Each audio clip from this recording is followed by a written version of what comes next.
कुछ साल पहले गांव के किनारे स्थित एक पुराने कब्रिस्तान में एक गहरी खुदाई शुरू हुई थी। यह खुदाई ग्रामवासियों को हैरान कर देने वाली थी, क्योंकि इस स्थान के चारों ओर की वातावरण में कुछ अजीब था।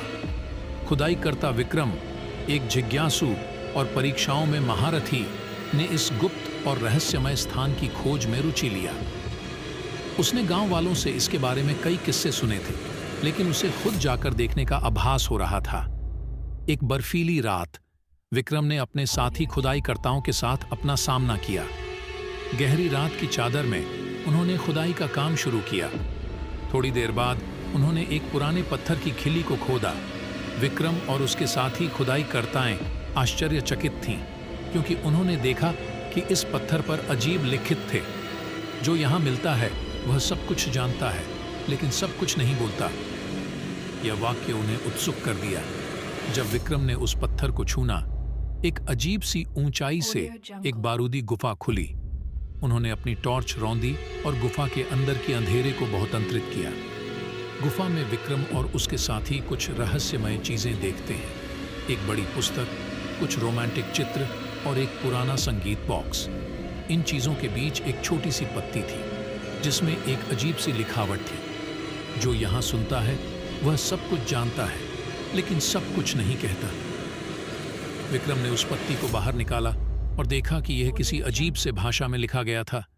धीरे धीरे उसने पत्ती को पढ़ना शुरू किया और उसे जो देखा उसे हैरान कर दिया।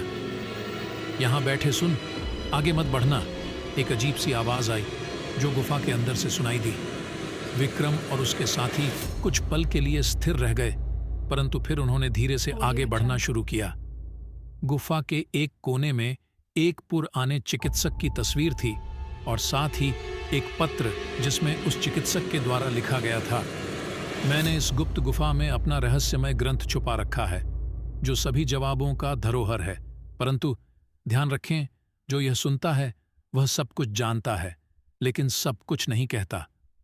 विक्रम और उसके साथी चौंक गए और तब वह आवाज फिर से हुई, तुम्हें जवाब मिल गए हैं, लेकिन अब तुम्हें सच्चाई को संजीवनी चाहिए। एक अजीब सी ऊंचाई से एक पुराने चिकित्सक की आत्मा ने उनसे बातचीत शुरू की।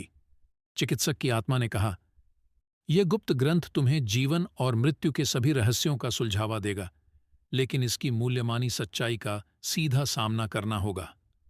विक्रम और उसके साथी खुदाईकर्ताएं डर से भरी हुई आंखों से एक दूसरे को देखते हैं और फिर वे तैयार होते हैं अपने भविष्य की यह रहस्यमयी यात्रा करने के लिए। गुप्त ग्रंथ उन्हें अलग अलग प्रश्नों के उत्तर देता है, लेकिन यह सच्चाई का पर्दाफाश करने का समय आता है। विक्रम और उसके साथी खुदाईकर्ताएं समझते हैं कि जीवन और मृत्यु का सबसे बड़ा रहस्य यह है कि हर किसी को